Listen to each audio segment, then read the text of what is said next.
September 9th, 1941. The telephone on Georgy Zhukov's desk rang at 1:30 in the morning. The voice on the other end was unmistakable, even through the static of the long-distance line. Joseph Stalin did not waste time on pleasantries. "Leningrad," Stalin said. Zhukov understood. Zhukov, 44 years old and already one of the Red Army's most capable commanders, understood what was not being said. Leningrad, the cradle of the Bolshevik Revolution, the city that bore Lenin's name, was on the verge of falling to the Germans. If it fell, the political and psychological blow would be catastrophic. Stalin's tone carried no room for discussion. This was not a request. "When do I leave?" Zhukov asked. "Now," Stalin replied. "There is a plane waiting." 12 hours later. 12 hours later, Zhukov landed in a city already surrounded on three sides. German artillery was close enough that he could hear the shells landing as his car drove through streets where civilians were digging anti-tank ditches with their bare hands. The situation was worse than Moscow had described. The previous commander, Kliment Voroshilov, one of Stalin's oldest comrades, had proven unable to organize an effective defense. German forces had cut the last railway line. The noose was tightening. Zhukov takes command. Zhukov went immediately to the headquarters of the Leningrad front. Maps showed German positions less than 10 kilometers from the city center in some sectors. He studied them in silence, his jaw tight. Then he began issuing orders in the clipped, rapid style that would become his trademark. Artillery batteries would be repositioned, infantry units would be consolidated, every available weapon would be brought to bear on the German advance. And one more thing, he told the assembled officers. Anyone who retreated without orders would be shot. The message to Stalin. The message went to Stalin that night. Zhukov's assessment was blunt. The city could be held, but only if reinforcements arrived immediately. The defenders fought with absolute determination. Any talk of evacuation or withdrawal should cease. Leningrad would stand, or it would be destroyed. But it would not be surrendered. Stalin's response came back within hours. It was brief, direct, and would be repeated in various forms throughout the coming months. Hold Leningrad. That directive became the iron law governing everything that followed.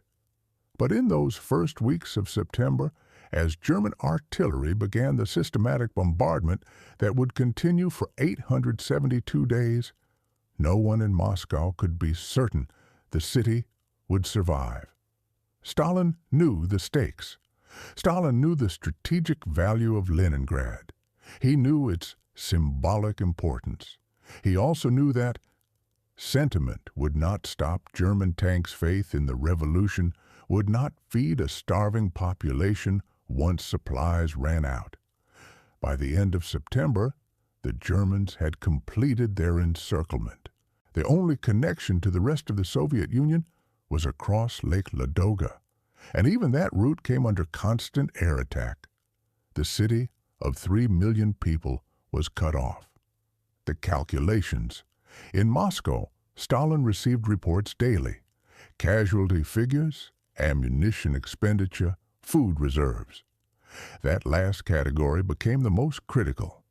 Dmitry Pavlov, the official responsible for food distribution in Leningrad, calculated that at current consumption rates, the city had enough flour for 35 days, enough grain for 30 days, enough meat for 33 days. After that, people would begin to starve. Stalin's calculation. Stalin made the calculation that would define his approach to Leningrad for the next 2.5 years. The city could not be relieved quickly. German positions were too strong, but it could be sustained barely through the lake route.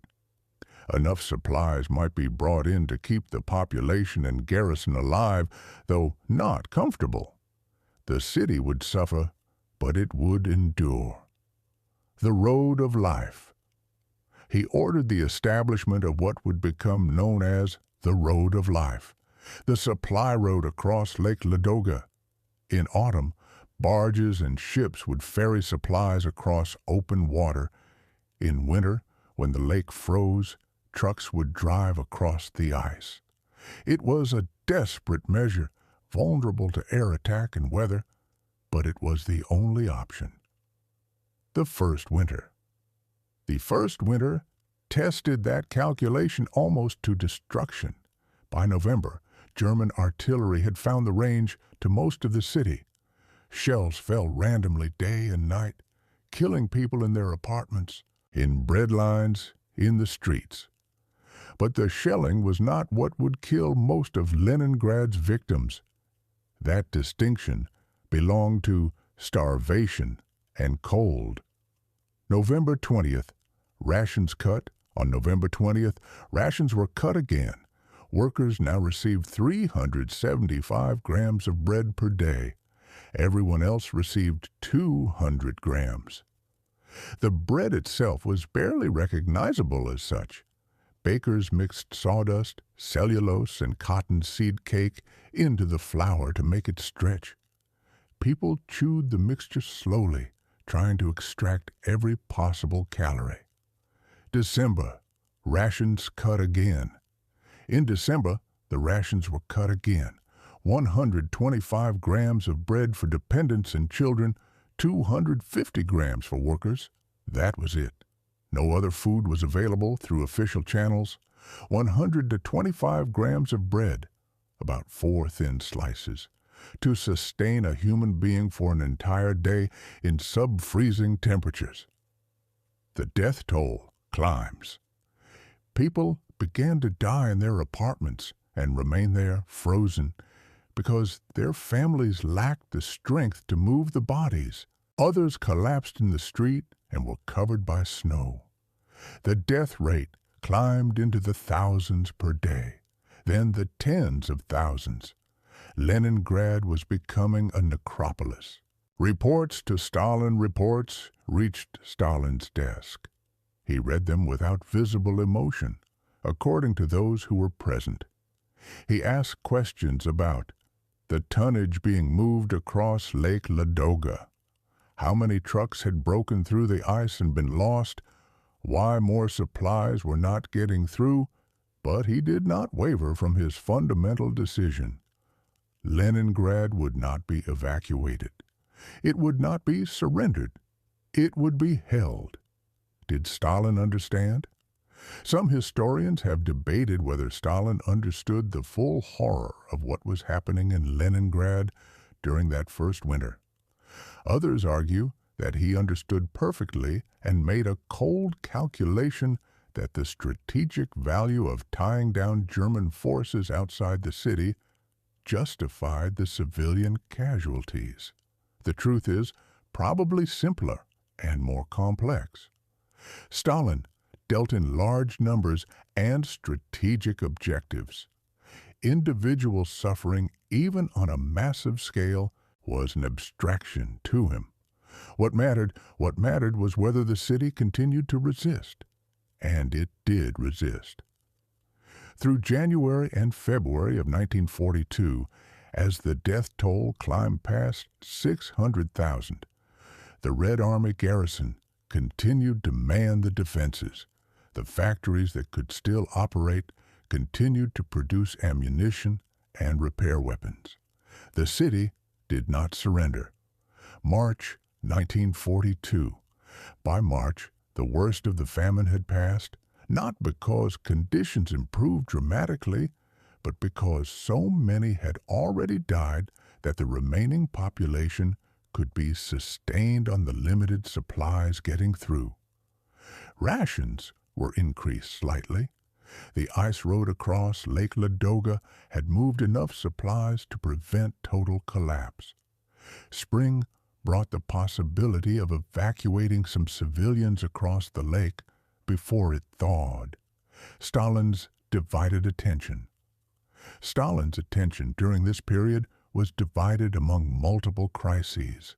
The Battle of Moscow, planning for summer offensives, constant pressure from the Allies to open a second front Leningrad was one problem among many, and not the most urgent. But he never forgot it. Orders continued to flow from Moscow to the Leningrad front. Attempts to break the blockade were planned and launched, though none succeeded in 1942.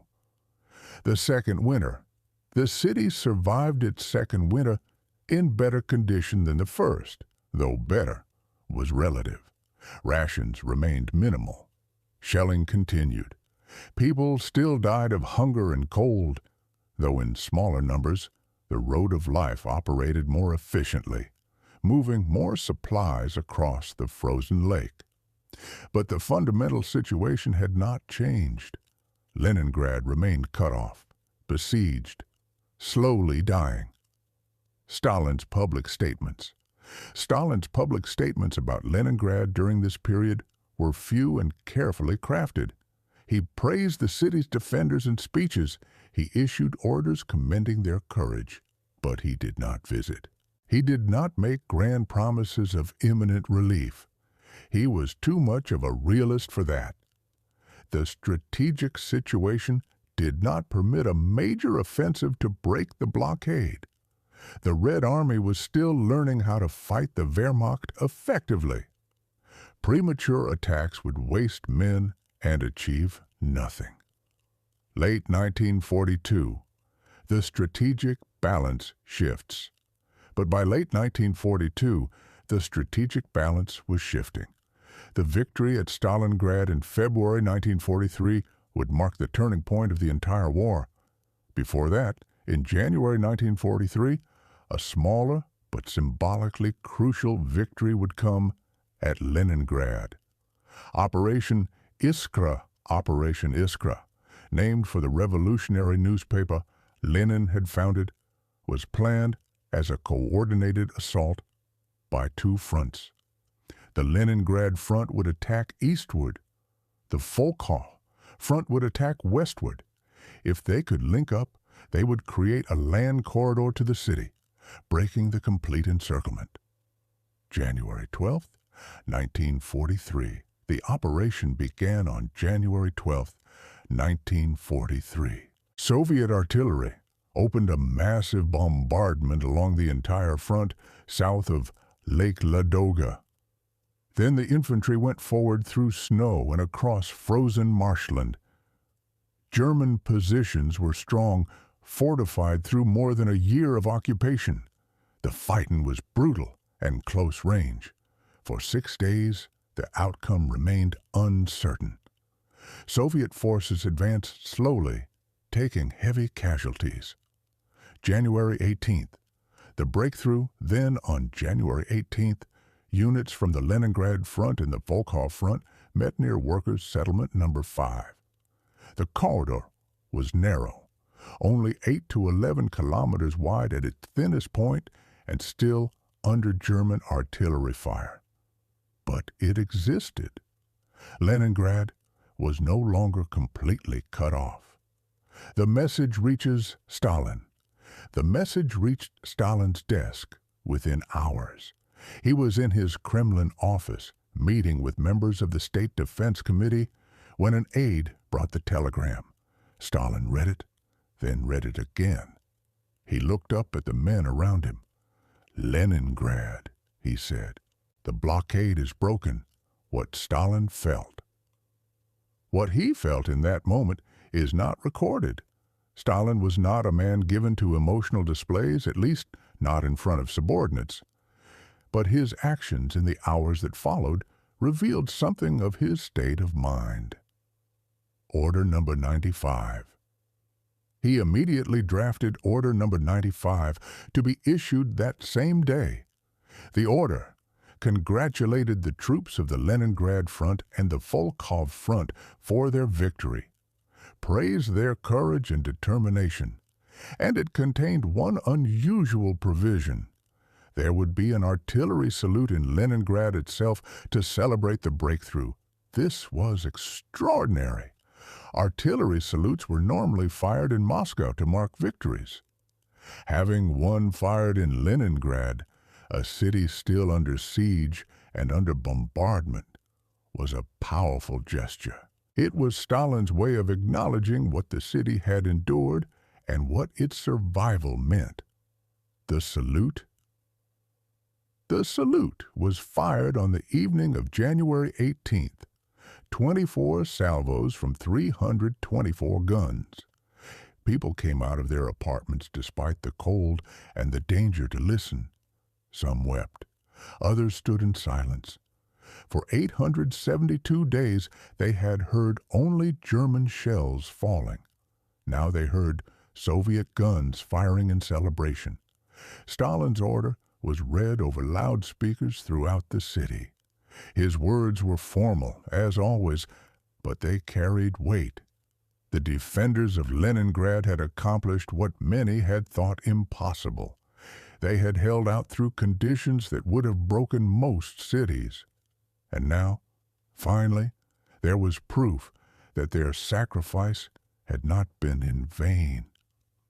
The railway. In the weeks that followed, a railway line was constructed through the narrow corridor. It ran within range of German artillery, and trains were frequently hit. Crews nicknamed it the Corridor of Death. But it operated. Supplies began flowing into Leningrad in quantities that had been impossible during the blockade. Food rations increased, coal for heating arrived. The city began slowly to recover. Stalin's intensified attention. Stalin's attention to Leningrad intensified after the breakthrough. He wanted the corridor widened. He wanted the German forces pushed back beyond artillery range. He wanted the siege ended completely. But he was also realistic about what could be achieved. The Wehrmacht was still dangerous, still capable of fierce resistance. A premature offensive might fail and waste the gains already achieved. Another year of waiting. So the city waited through another year. The corridor remained narrow and dangerous but functional. Life in Leningrad improved from catastrophic to merely terrible. People could eat enough to survive without slow starvation. Factories increased production. The garrison was reinforced and resupplied. Slowly, the balance of power shifted. January 1944. The final offensive. By January 1944, the time had come for the final offensive. The Red Army had grown stronger. The Wehrmacht had been bled white in repeated defeats across the entire Eastern Front. The Leningrad Front, now commanded by Leonid Govorov, had built up overwhelming superiority in men and materiel.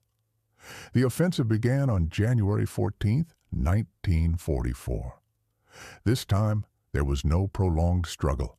Soviet forces smashed through German defenses with the weight of experience and firepower. Within 2 weeks, the Germans were in full retreat.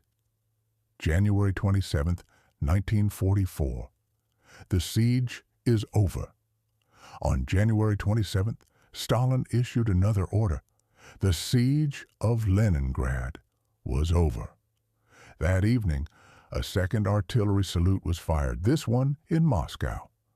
324 guns firing 24 salvos, the same as had been fired in Leningrad a year earlier. But this time, the salute marked not just a breakthrough, but a complete victory. Stalin's order of the day was read over radio to the entire Soviet Union. It praised the defenders of Leningrad in terms he rarely used.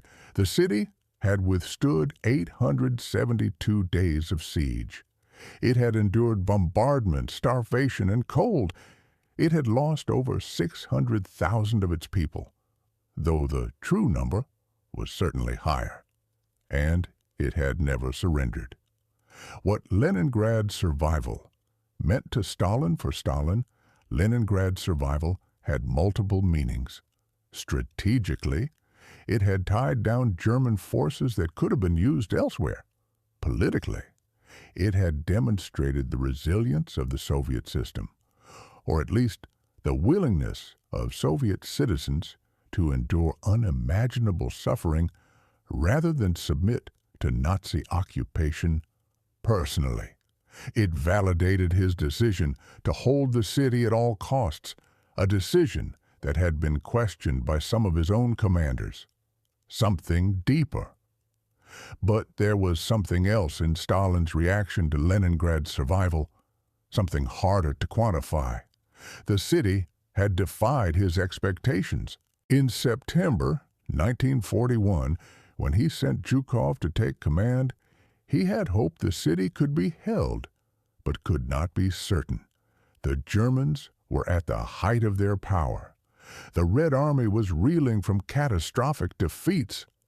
Leningrad's fall seemed entirely possible. That it did not fall, that it held through conditions that should have broken any city, represented a kind of vindication, not of Stalin personally, though he would certainly claim credit, but of the Soviet Union's ability to resist and ultimately defeat Nazi Germany. If Leningrad could survive, then the entire country could survive. Stalin never visited Leningrad during the war. He never saw the mass graves, the emaciated survivors, the ruins left by years of bombardment. He experienced the siege only through reports and statistics, abstractions on paper. Whether he truly understood what the city's people had endured is unknowable. But he recognized the significance. But in January 1943, when the blockade was broken, and again in January 1944, when the siege was lifted, he recognized the significance of what had happened. His orders and his salutes were his way of marking that recognition. Leningrad had not fallen. It would not fall. And in that survival lay the promise of eventual victory. The scars. The city would bear the scars of the siege for generations. Buildings remained damaged for years. After the war, survivors carried psychological trauma that never fully healed. The mass graves in Piskaryovskoye cemetery held hundreds of thousands of bodies, most unidentified. The true death toll would never be precisely known, but the city survived. What mattered to Stalin, that was what mattered to Stalin in January 1943 when he drafted Order Number 95 and commanded that artillery salute. That was what mattered in January 1944 when he issued his victory order. Leningrad had held. The Germans had failed to take it. And from that failure, from that defiant survival, came proof that the Wehrmacht could be stopped, could be fought to a standstill, could ultimately be defeated. Stalin's words when he realized Leningrad would not fall, were not poetic. They were not profound. They were the words of a man who dealt in results and strategic outcomes. "The blockade is broken," he said when the news arrived. And then he ordered a salute, which was his way of saying what could not be easily put into words. That the city had held when it should have fallen, that its people had endured when endurance seemed impossible, that the revolution's cradle had not been surrendered to fascism. These were the meanings embedded in that salute, in those orders, in Stalin's recognition of what Leningrad's survival represented. 872 days. The siege had lasted 872 days. It had cost over 600,000 lives, a number that represents only the documented deaths. The real toll was higher. But the city had not fallen. And in January 1943, when Stalin ordered that artillery salute fired in Leningrad itself, he was acknowledging a truth that would shape the rest of the war. The Soviet Union could not be broken. Its people would endure any suffering rather than submit. And the Wehrmacht, for all its power and tactical skill, could not overcome that combination of determination and sacrifice. Not inevitable. Leningrad's survival was not inevitable. It required decisions made in Moscow by Stalin to sustain the city at all costs. The road of life across Lake Ladoga, that desperate supply route that barely kept the city alive, the garrison's determination to man the defenses even as they starved, the civilians who worked in factories even as they grew too weak to walk. All of these things, and luck, and the Germans' decision to besiege rather than assault directly. But it happened. The city held. When Stalin realized it would not fall, when the breakthrough came. In January 1943, his response was characteristically practical. He issued an order. He commanded a salute. He moved on to the next crisis. That was how Stalin operated. Emotion was weakness. Sentiment was irrelevant. What mattered was the strategic situation and the decisions required to shape it. Leningrad had held. Therefore, the decision to hold it had been correct. Therefore, the sacrifices had been justified. The logic was circular, but complete. The people's experience. The people of Leningrad experienced the siege differently. For them, it was not an abstraction or a strategic calculation. It was daily existence reduced to the search for food, for warmth, for survival. It was watching family members die, eating bread made from sawdust, burning furniture to stay alive through the winter. It was all of this and more, compressed into 872 days of suffering. But they held. And when the blockade was broken, when the siege was lifted, when the artillery salute was fired in their city, they understood what it meant. They had survived. Against all odds, against conditions designed to destroy them, they had endured. Stalin's recognition of that survival, expressed through his orders and his salutes, was the closest he came to acknowledging the human cost of his strategic decisions. He would never apologize for the suffering. He would never question whether the cost had been too high. That was not his nature. But in January 1943, when he ordered that artillery salute fired in Leningrad, he was saying something, not to the world, not even really to the city itself, but to history. Leningrad had held. The siege had failed. And from that failure came the beginning of Germany's defeat. What Stalin said, that was what Stalin said, in his way, when he realized Leningrad would not fall, not with words, but with orders, not with emotion, but with recognition of strategic reality. The city had survived. Therefore, the Soviet Union would survive. Therefore, victory was possible.